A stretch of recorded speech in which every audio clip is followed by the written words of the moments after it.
Shabbat Shalom, Shabbat Shalom. which is peace on Yahweh's holy Sabbath day. This is back-to-back Sabbaths. When we get to keeping these holy days, a lot of times it is a lot of things happening back-to-back, and it's a little bit more strenuous on us because, you know, we don't have the help of the heathen setup. When it's time for the heathens holidays, they shut down everything. You know, you couldn't even work on Christmas if you wanted to, in a lot of places, because they won't have anybody there to help facilitate anything that you might be doing. But when it comes down to our holy days, to them they're just regular days. Even when you get down into the Sabbath, most of the things that are set up amongst the heathen, they're set up on the Sabbath. You know, before being in the Word, I was doing the Little League thing, was assistant coach in the Little League and all of these things, and then you get in the Word and find out almost everything you encounter, they have it to where you're going to violate Yahweh's holy culture one way or another. Everything you pretty much look to even try to put your children in, you're going to violate the Sabbath, or you're going to violate something one way or another. So they have everything stacked against us, but we have to know that we got to, you know, keep going and keeping this culture. We can't make concessions and say, you know, well, we're in the daughter of Babylon. Now, there are certain things that we can't do while in the daughter of Babylon, but those things that we can do, then we need to, you know, try and push and do those things. It's for some people, it's very difficult to try to get off on the Sabbath. It was a process for me, and it wasn't that I didn't have the Sabbath off when I first started keeping the Word. It was that I got accustomed to overtime, and I hadn't had a regular check in years. So when I was like, wait a minute, now if I start working on Saturday, you know, this check gonna look skinny, and you know, because I was counting on that time and a half, Jack. So it was a sacrifice just getting accustomed to not getting time and a half on that day, and to try to get away from you know, the Little League setup and whatnot. This is why when that mixed multitude came amongst Israel, it was a problem. Not because they were not full-blooded Israel. That was not the problem. The problem is they had other cultures, other ways, and Israel, we have a problem of not staying true to our culture, but taking on other people's culture and allowing their culture to be interwoven with ours. And that's going to cause us a big problem with the God of Israel, and it has continually caused us a big problem. We got to know that this time around, we can't do any of that. All of that is, we can read time and time again, each one of these times we have lost out doing that. We will not be able to do that this time.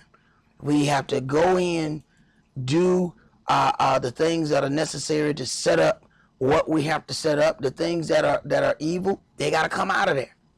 So that's why, you know, when the people start talking about they going to visit the Holy Land, they just killed about 16 people the other day and injured 100 more. Because the people had the audacity to protest that the Israelis had taken their land. The audacity of those people to wage a peaceful protest. And then people get killed, get shot down in the middle of the street, and people keep talking about, I'm going to the Holy Land. And they killing people like it's going out of style while taking those people's land, or the land that they have been on for a while. See, that's the whole part of the conflict. At the end of the day, the land belongs to the children of Israel. But you'll find that Yahweh ends up dealing with Moab and Ammon better than he does with the imposters or the Edomites. So there are parts in this book where it says, Moab, hide my people Israel with you. So while you're looking at all of these things that are going on over there, understand Yahweh is either letting more of the leeway of being in that land be amongst those Palestinians than anybody else. He commands them to deal with you when you get there. So let us consider these things, and when we do get the news, and we know that we're not going to get that news on these regular television networks because they're owned by the imposters. They own whole networks. I mean, 4, 5, 6 major networks, so they get to control what kind of information is put out. So we have to consider that when it comes time for us to do or walk in our culture. Tonight is the first day of the Feast of Unleavened Bread, which is a Sabbath. So conduct yourselves accordingly.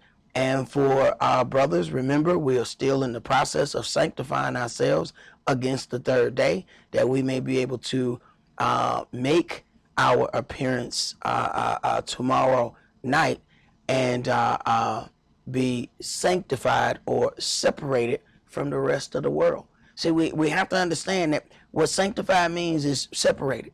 What separates you from everybody else?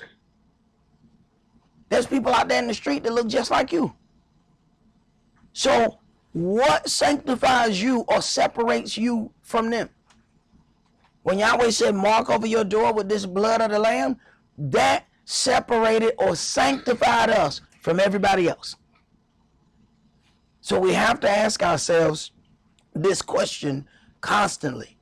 What separates us from everybody else? Because we have a serious problem of trying to be like everybody else or pretend like we're not different. We don't want to be different. We want to be just like everybody else. This is what the claim was. Give us a king like everybody else. And we do the same thing now. We want to dress like everybody else. We want to look like everybody. We want to do things that everybody else does. Except when this judgment starts coming. Believe you me, we're going to be trying to separate ourselves then. Yahweh, look, I ain't them. Yahweh, look. Look, Yahweh, I ain't them.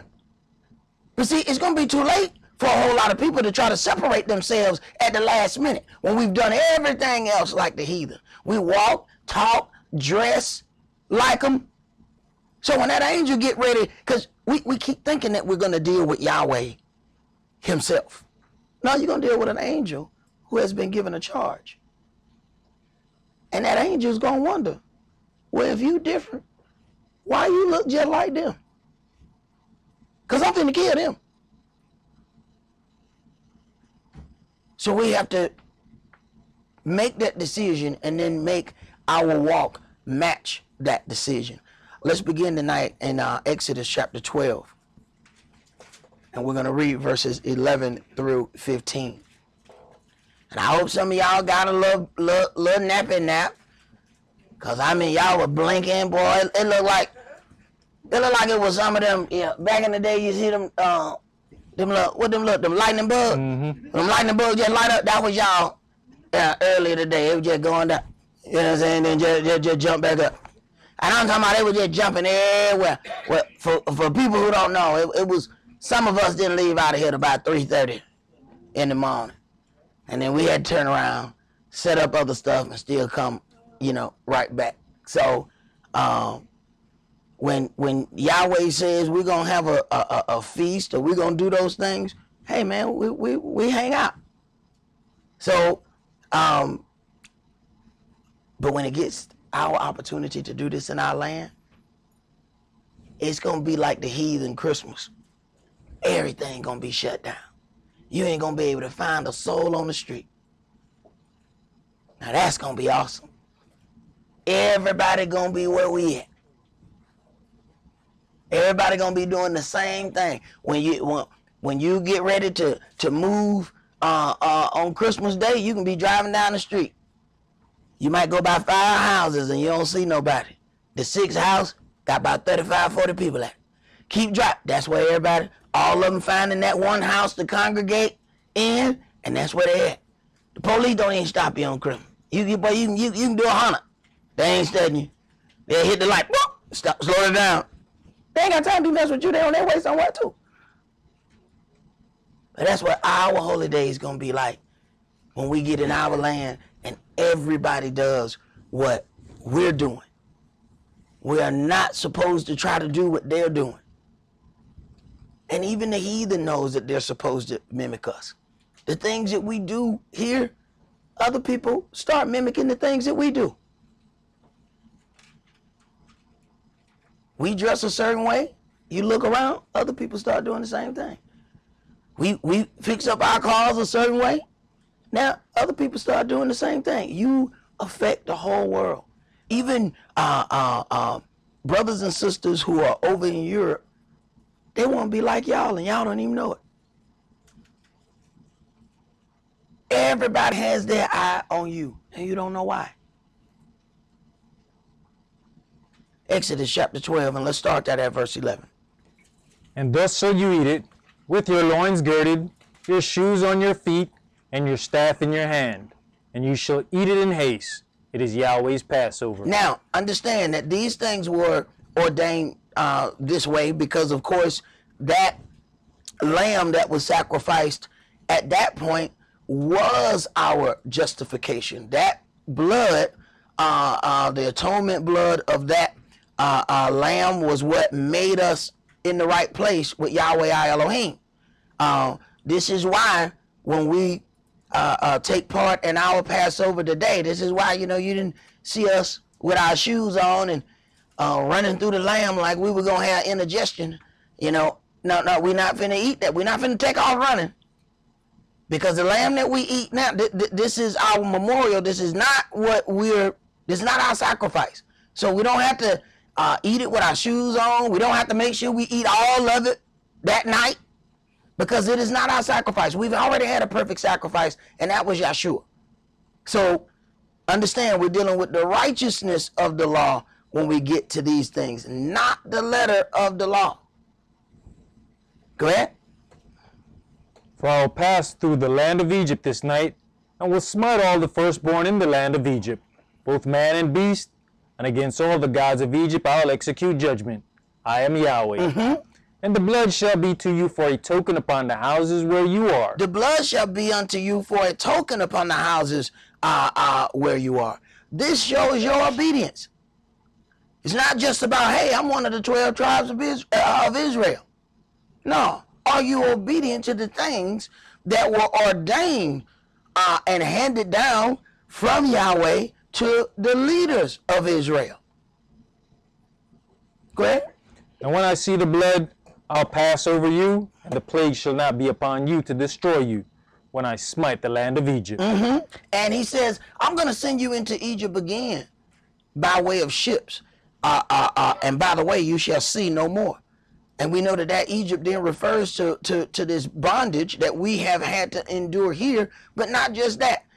Every one of the little pagan images of Egypt they have here.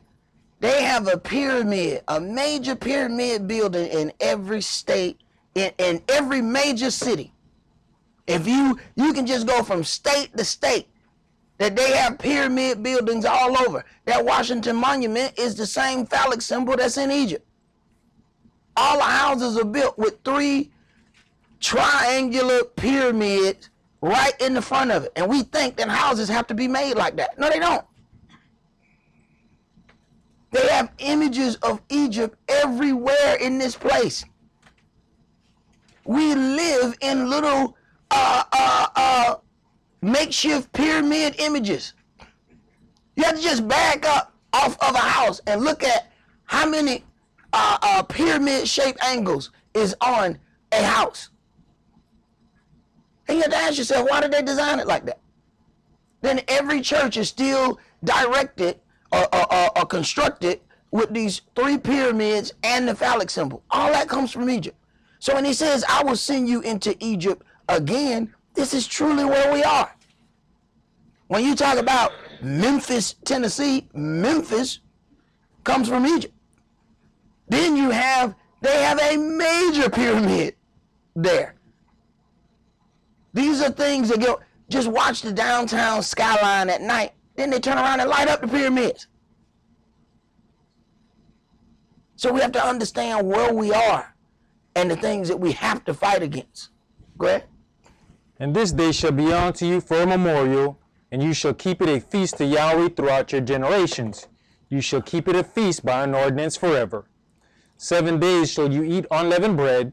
Even the first day you shall put away leaven out of your houses. For whosoever eats leavened bread from the first day until the 7th day, that soul shall be cut off from Israel. Now, what you have to do, and of course this will be easier when we get in our land and then everybody is keeping the culture that we're keeping.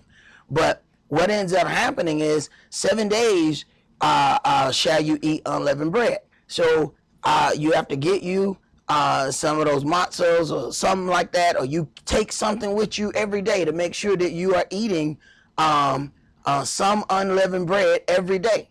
But where our problem comes in is when, because the whole week is not a Sabbath. So you end up going to work and now you back around these people who are doing other things. And let me tell you the way the devil would. When you ain't supposed to be doing something, he the most generous person you ever want to see. Now, you ain't supposed to be eating a certain thing. Let me tell you something. The adversary got all kind of snacks for you. You should try this. You be like, you know what, that might be delicious. Right, it sure will. It'll be real delicious. That's how it works. And you'll be midway in the chewing when you realize, uh-oh. That's how it works. So you might be okay at your house, but you're going to have to be very, very careful in these other places where you end up going to work and places like that, that you don't just jump up and put something else in your mouth. When you talk about that this leaven is a representation of sin, then we have to practice separating ourselves from sin. Go ahead. That was it. That was it. Let's go to Exodus chapter 16.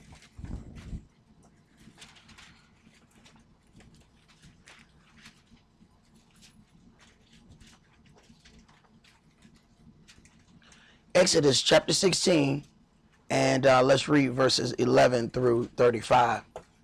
And Yahweh spake unto Moshe, saying, I have heard the murmurings of the children of Israel. Speak unto them, saying, At evening you shall eat flesh, and in the morning you shall be filled with bread, and you shall know that I am Yahweh your Elohim. He says, I have heard the murmurings of the children of Israel. Yahweh is instituting some things, and what ends up happening is the children of Israel keep complaining to Moshe. They keep complaining about the things that are being instituted. And Yahweh says, oh, I hear their murmurings, and I'm going to deal with it. Go ahead. And it came to pass that at even the quails came up and covered the camp, and in the morning the dew lay round about the host. And when the dew that lay was gone up, behold, upon the face of the wilderness there lay a small round thing, as small as the hoarfrost on the ground. And when the children of Israel saw it, they said one to another, It is manna, for they knew not what it was. And Moshe said unto them, This is the bread which Yahweh has given you to eat. So Yahweh has given them bread from heaven to eat. So coming out of this place of bondage, understanding being a captive, everything is controlled by the captors. So you really don't have to do anything else. It's like when you're in jail, you don't farm for the food. Whatever that is they come and bring, that's your food. And then you get accustomed that, all right, feeding time is 9, 1, and 5.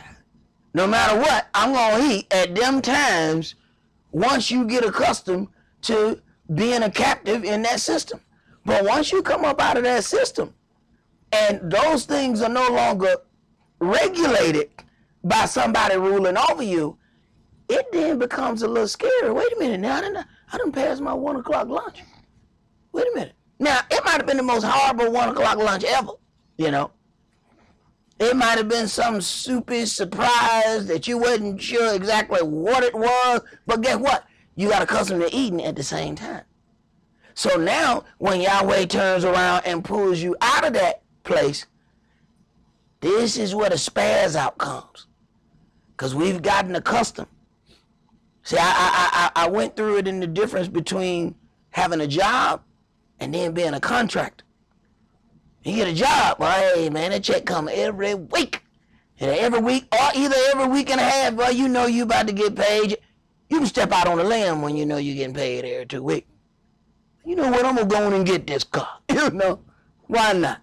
When you get a contractor and you get some money on January, but don't nothing come in February, hey, you ain't so quick to just jump out there and go buy stuff now. Now, it's a little bit different. Now you got to depend on Yahweh a little bit more. See? And that's the shaky part. And that's what's going to happen to all of Israel coming out of this system. We have had to depend on, we got the Walmart down the street. We got all of these things. And they starting to close all of these things in certain neighborhoods already. So we got all of these things that we have been able to depend on. You know? Say, hey, you got a retirement, you got pension, you good. When all that stuff go away and you got to depend on Yahweh, oh, things get a little shaky. See? So this is the problem between captivity and freedom. There's a certain constant thing that's in captivity that we get accustomed to. And we've gotten accustomed to it here. Go ahead. Verse 16. This is the thing which Yahweh has commanded. Gather of it every man according to his eating, an omer for every man according to the number of your persons. Take you every man for them which are in his tents. And the children of Israel did so, and gathered, some more, some less. And when they did meet it with an omer, he that gathered much had nothing over, and he that gathered little had no lack. They gathered every man according to his eating. And Moshe said, let no man leave of it till the morning. Notwithstanding, they hearkened not unto Moshe, but some of them left of it until the morning. And it bred worms and stank. And Moshe was angry with them. And they gathered it every morning, every man according to his eating. And when the sun waxed hot, it melted. Right. So then they have this to be able to get every day, but you know, because this is a new system that wasn't there during the captivity, they're still trying to leave a little bit over because they still kind of doubt whether or not it's really going to show up tomorrow, you know. So they're constantly questioning Yahweh. Go ahead. And it came to pass that on the 6th day they gathered twice as much bread, 2 omers for one man. And all the rulers of the congregation came and told Moshe. And he said unto them, this is that which Yahweh had said. Tomorrow is the rest of the holy Shabbat unto Yahweh. Bake that which you will bake today, and seed that you will seed, and that which remains over lay up for you to be kept until the morning. Now consider, we didn't have any problems with oh, we got to get off of these people's job, or we have to do this. You have a preparation day, and nobody is ruling over you. Your entire day is yours. Do all that you have. Prepare for this Sabbath so that when the Sabbath comes around, you ain't running around like a chicken with his head missing. You have put everything into play that you need. And some of us can have the whole Friday off and we still won't get anything done prepared for the Sabbath. We on our way to Sabbath class and still got to stop and get gas. Why you got to do that? What you do yesterday? What you do the day before the Sabbath? Why you stopping to get gas now? And then, let me tell you, here come the devil. Once you stop there in the gas station, they got them king size Snicker bars right there by the rest. Man, is that chocolate? Man, caramel and nougat, ain't it? They got that nougat. There you go. Now you done bought something that you didn't have to buy because you waited too long to get gas and know you had somewhere to go tomorrow. Go ahead. Verse 24. And they laid it up till the morning, as Moshe bade. And it did not stink, neither was there any worm therein. All right, so if they let it stay until the next day during the week, it breed worms and stank. If they did that same thing for the Sabbath, nothing happened to it because they were abiding by what was given unto them to do. But see, this is us. We find a loophole. If I can hold it for the Sabbath, then I ought to be able to hold it for another day too. Go ahead. And Moshe said, Eat that today, for today is a Shabbat unto Yahweh. Today you shall not find it in the field. 6 days you shall gather it, but on the 7th day, which is the Shabbat, in it there shall be none. Right, and for all those people that like to deal with those moving Sabbaths and things like that, I always bring them back to things like the Jubilee, which, and then you got the Pentecost, which is 7 times 7 is 49. The 50th is the Jubilee, is the Pentecost, and then when you deal with years, then that 50th is the Jubilee. So each Sabbath had 7 in it. 7 days or 7 weeks, it was still 7. When you look at these people that keep this moving Sabbath, they have a real strange count that does not match Yahweh's. Now, when you get down to something simple like this, see, this is how sometimes when people are talking about one thing, you have to back over into another subject so that you can prove what they're talking about is wrong. So they believe in a moving Sabbath. They believe in that Book of Enoch thing, right? So what they'll do is say, all right, these 6 days, then it's a Sabbath, then you got 1 day that's not a Sabbath or any other day, so they can make their count work, right? Here's the problem. Manna, 6 days. 7th day, none. This is the only equation. If he has an equation to feed them, it has to match the Sabbath. So when one of them some so-called smart people come up to you with one of them moving things, let's make it match the Eden cycle. Because that means if you got a day that ain't a day, that means, what the hell you going to do about it? Do you not get hungry on that day? Because Yahweh has provided food for you for every day. So where's that slick equation when it comes down to eat? And they can't provide one. So sometimes it's more than one way to skin a cat. When they start giving you that little twisted equation, come back. Go to the Jubilee. Go to those things. Show me how we were eating on that strange calendar you got. And go home and offer it to your kids and see what they say. Well, no, today is not really a day per se. So y'all not going to eat today. See how well they go over at your house?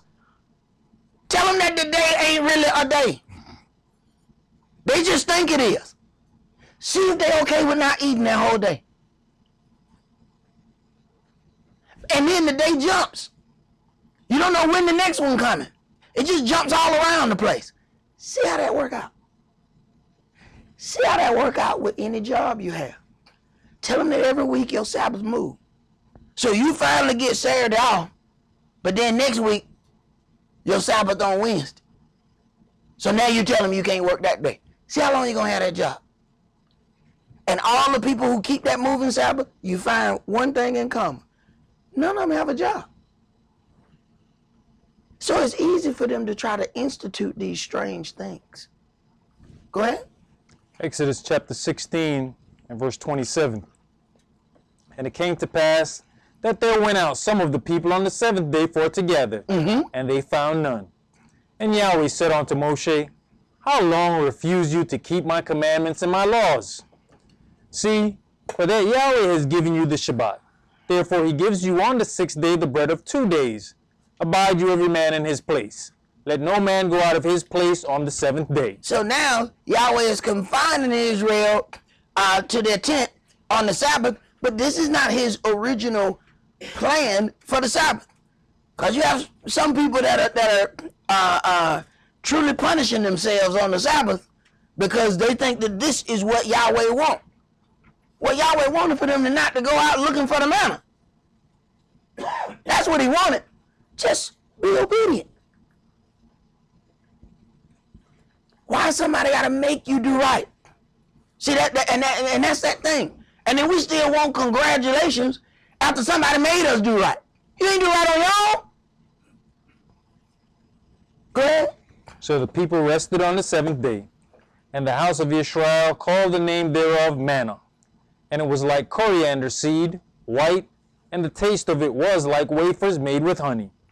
And Moshe said, This is the thing which Yahweh commands. Fill an omer of it to be kept for your generations, that they may see the bread wherewith I have fed you in the wilderness, when I brought you forth from the land of Egypt. And Moshe said unto Aaron, Take a pot, and put an omer full of manna therein, and lay it up before Yahweh, to be kept for your generations. As Yahweh commanded Moshe, so Aaron laid it up before the testimony, to be kept. And the children of Israel did eat manna 40 years, until they came to a land inhabited. They did eat manna, until they came onto the borders of the land of Canaan. All right, let's go to Numbers chapter 21.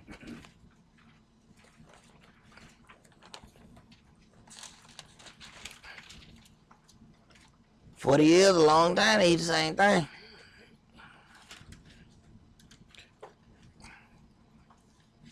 We get tired of leftovers about that second day. That second day, we're like, hey, man, I don't want no more of this. But see, Yahweh trying to prove a point to Israel. He's trying to get Israel to a certain part in their heart and mind. But we constantly fought Yahweh in getting to that place. That wilderness, that separation from Egypt and Israel was a very, very short travel. It didn't take 40 years. It took 40 years because we wouldn't do right. That's why it took 40 years.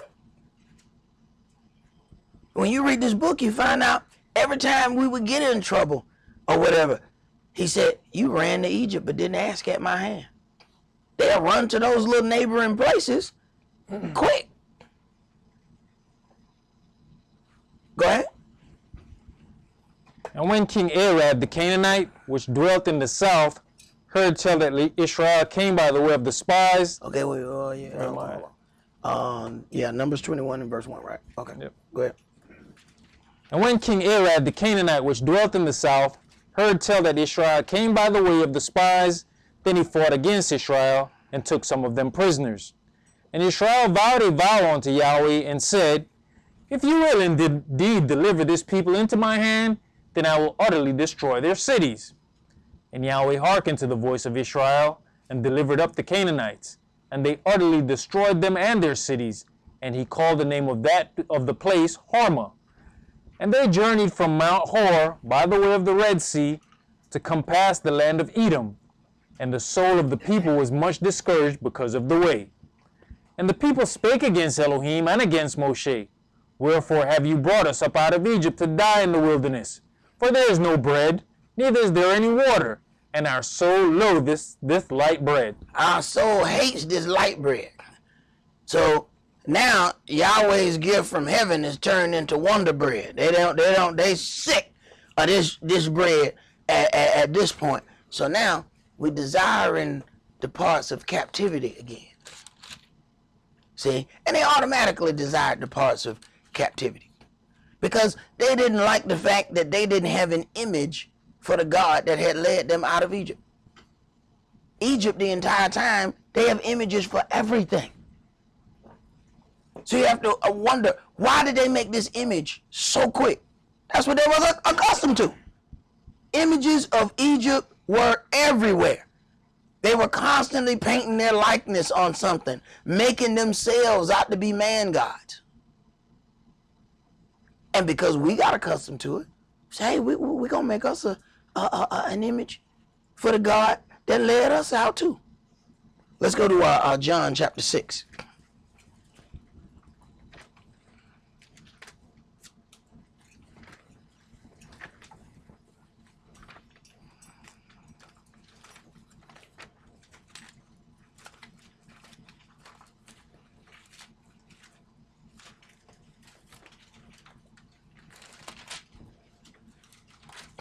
John chapter 6, and let's start that at verse 26. Yahshua answered them and said, Verily, verily, I say unto you, you seek me, not because you saw the miracles, but because you did eat of the loaves and were filled. Right. And you look around, if you ain't careful, folks will show up just because there's food around. Folks want to come to the feast just so they can eat some bread. Ain't interested in no word. Ain't interested in changing their life, walking in the culture. They just want to eat. And one thing you know about our folk, if you want some company, all you got to do is fire up a grill. People just walk down the street, brother. Hey, I see you cooking something, brother. What you got there? They ain't got to know you. Put that grill in the front yard and everybody gonna be at your house. You ain't even got to put the meat on yet. Just start working with the fire. Get that smoke going. They'll be there. And Yahshua had the same problem.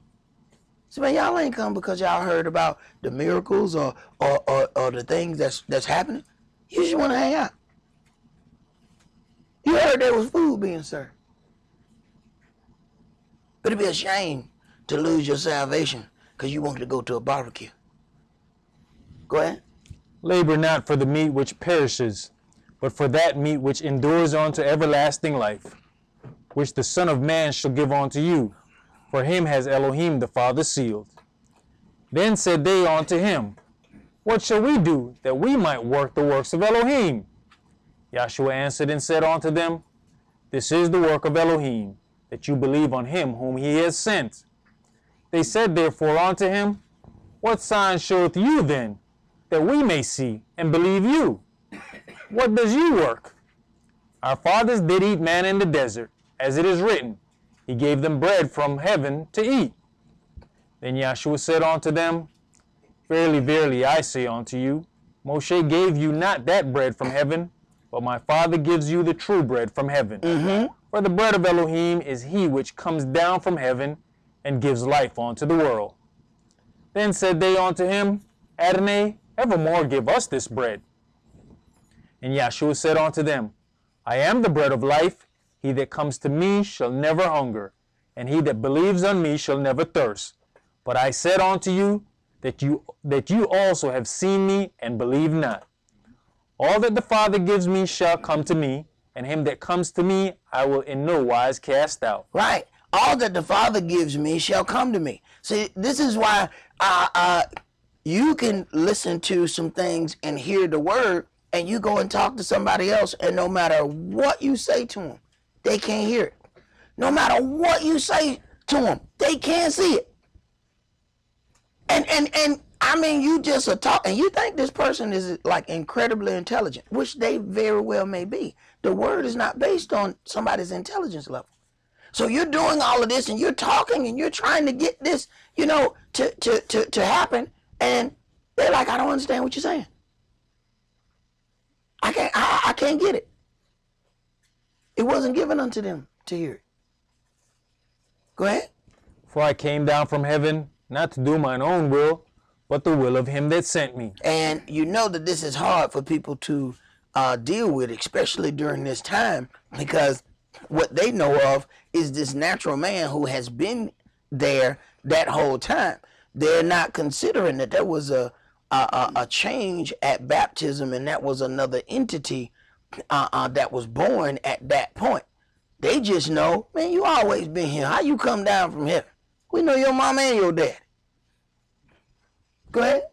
And this is the Father's will which has sent me, that of all which he has given me I should lose nothing, but should raise it up again at the last day. And this is the will of him that sent me, that every one which sees the Son and believes on him may have everlasting life, and I'll raise him up at the last day. You have to keep this in mind when people are telling you, or when you get ready to tell somebody that everybody that dies don't go to heaven, or this is not the ultimate thing. Their emotion is going to jump out at you. Well, let's see what Christ say. He says, everyone that sees the Son and believes on him may have everlasting life. But I'm going to raise him up when? At the last day. Now, that's the same thing that was said when you go back to the conversation with Lazarus. It says, do you believe that your brother will rise again? Yes, I believe that my brother will rise again at the resurrection, at the last day. She never thought he was going to heaven. Now go and tell that to your average Joe Schmo out there on the street and tell them that they bit mama ain't in heaven. You might get hit. They might swing on you. Because that emotion is driving them with this lie. This lie is controlling them. Yet, we can read here clear as day. He says, I'm going to raise him up at the last day. Not immediately. That's why people read the things when it says to be absent from the body is to be present with the Adonai. You're in paradise. No, the next time they wake up, they might sleep for 1,000 years, 2,000 years. When they wake up, it's going to seem like tomorrow. There is no concept of time when you're asleep. Go ahead. Yohanan chapter 6 and verse 41. The Yehudis then murmured at him, because he said, I am the bread which came down from heaven. And they said, is not this Yahshua the son of Yosef, whose father and mother we know? How is it then that he says, I came down from heaven? Yahshua therefore answered and said unto them, murmur not among yourselves. No man can come to me, except the Father which has sent me draw him, and I'll raise him up at the last day. And he keeps saying the same thing. So you have to ask yourself, how did we believe in the heaven doctrine? And he keeps saying when he was going to raise up these people. Go ahead. It is written in the prophets, and they shall be all taught of Elohim. Every man therefore that has heard and has learned of the Father comes on to me. Not that any man has seen the Father, save he which is of Elohim, he has seen the Father. Verily, verily, I say unto you, he that believes on me has everlasting life. I am that bread of life. Your fathers did eat manna in the wilderness and are dead. This is the bread which comes down from heaven, that a man may eat thereof and not die. I am the living bread which came down from heaven. If any man eat of this bread, he shall live forever. And the bread that I will give is my flesh, which I will give for the life of the world. The Yehudis therefore strove among themselves, saying, how can this man give us his flesh to eat? Then Yahshua said unto them, verily, verily, I say unto you, except you eat the flesh of the Son of Man and drink his blood, you have no life in you. So you know he's talking over their head. He seemed like he is in some kind of vampire cannibalism. We got to get out of here. This dude must be crazy. But it lets you know that there's certain things he don't want everybody to understand. Because here it is. He says this part, right? Then he doesn't explain it. But then later on, he says, eat this bread.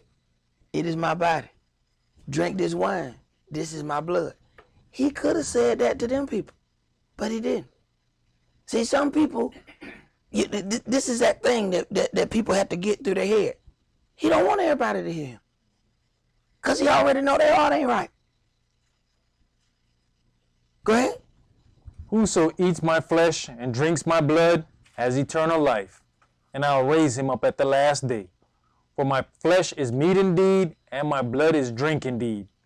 He that eats my flesh and drinketh my blood dwells in me, and I in him. He going in pretty hard right here. He going in pretty hard. This a hard thing to take in right here.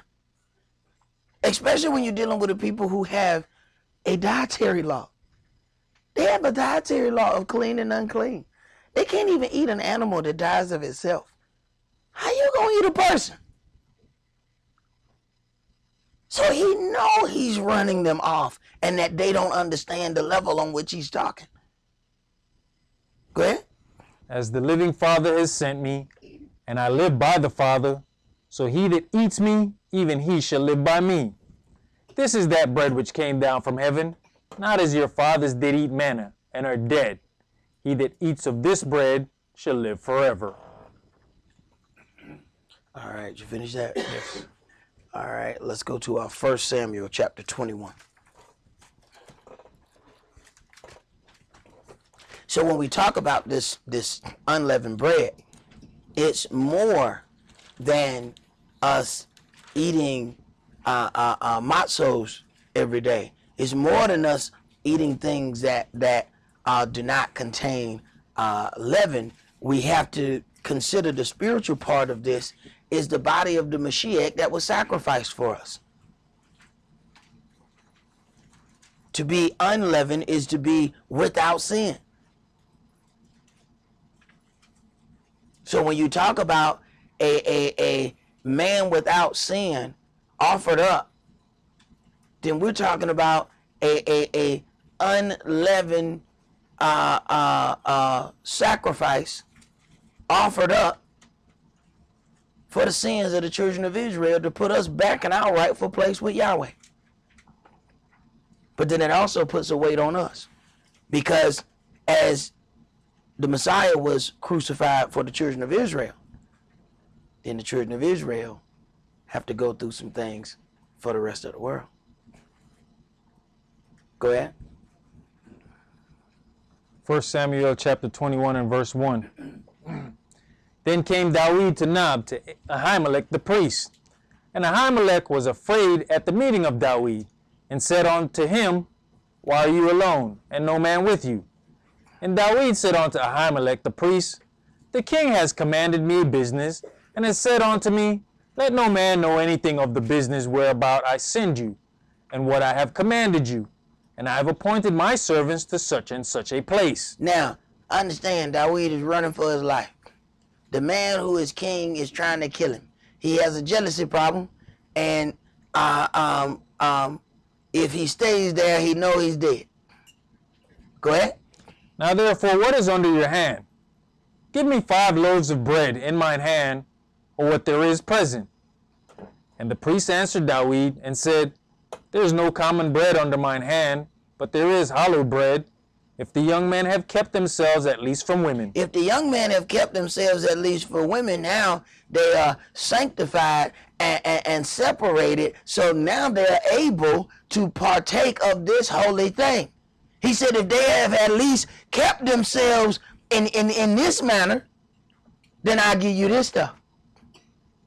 Go ahead. And David answered the priest, and said unto him, Of a truth, women have been kept from us about these 3 days, since I came out, and the vessels of the young man are holy, and the bread is in a manner common, yea, though it were sanctified this day in the vessel. So the priest gave him hallowed bread, for there was no bread there but the showbread that was taken from before Yahweh, to put hot bread in the day when it was taken away. Right. So then what we have here is Yahweh is actually making some things happen that are really going to make sense at a much later date. But this is a problem for him to even be in a situation to even ask for this. See, there's certain problems that you're going to have to encounter, because it's going to make you a better individual. It's going to make you grow. It's going to make you do your work and service for Yahweh, your Elohim, better. Let's go to Matthew chapter 12.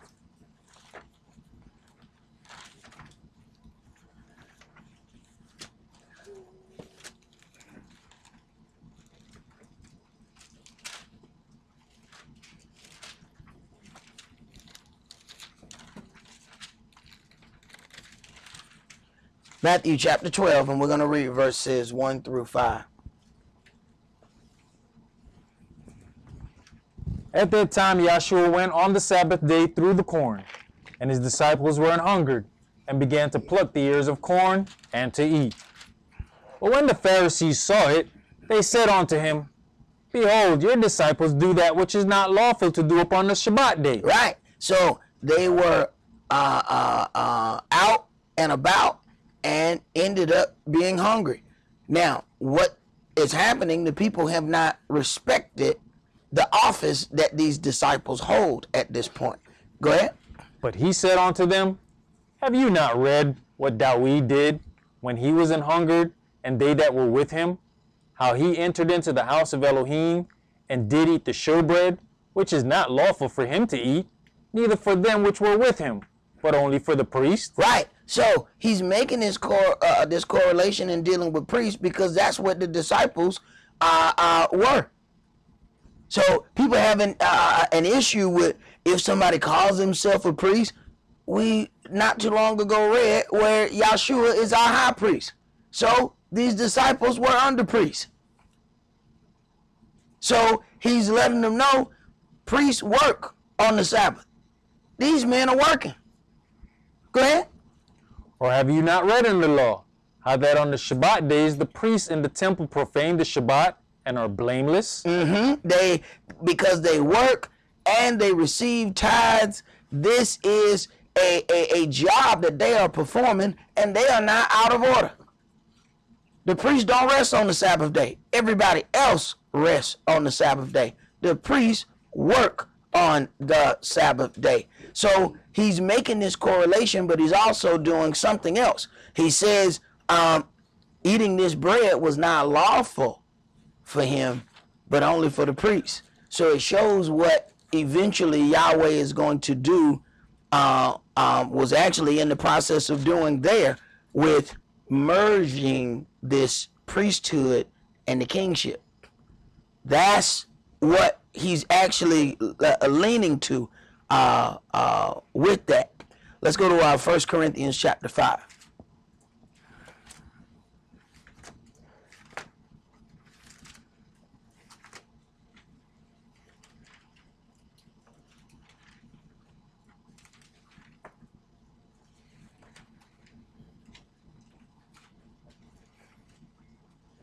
1 Corinthians chapter 5, and we're going to read verses 6 through 8. We're not going to hold y'all long at all tonight. We're going to just read one more passage after this. My son told me that, I'll be doing classes for 3 hours. He's like, man, you been doing class for 3 hours. This my little one, this Nemo. He be doing 3. And then I already come right behind him. It be 3 hours. No, it don't. I ain't never done no 3-hour class, man. At least I don't remember one. I don't know. But they swear I be doing 3-hour classes. 1 Corinthians chapter 5. Let's read verses 6 through 8. Your glorying is not good. Know you not that a little leaven leavens the whole lump? So all it takes is a little leaven, and every bit of what's there is now leaven. We like to say, well, I just got a little bit of sin. I just did a little bit of wrong. Well, once you did a little bit of wrong, all that wrong just went into everything else. Now all of it wrong. So you can't take a 5-pound thing of dough and put just a little bit of leaven and say, well, I tell you what, let me just take off the leaven part. Ain't no leaven part. Now all that leaven. Ain't no leaven part no more. Once you put it in there, the whole thing is leaven. Leaven is a representation of sin. Once you drop it in there, that's what that whole thing is. Go ahead. Purge out therefore the old leaven, that you may be a new lump, as you are unleavened. For even the Mashiach, our Passover, is sacrificed for us. Therefore let us keep the feast, not with old leaven, neither with the leaven of malice and wickedness, but with the unleavened bread of sincerity and truth. But sometimes the unleavened bread of sincerity and truth can cause a problem too. When you're dealing with that truth, and what we want to deal with is pretense and how things appear to be. Sincerity and truth can cause an issue. But that issue is not with sincerity and truth. That issue is whether or not we can accept that sincerity and truth. But let us hear the conclusion of this. Let's go to Matthew chapter 17.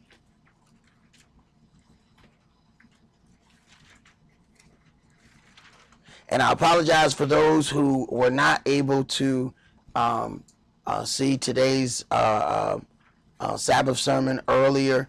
Of course, you know the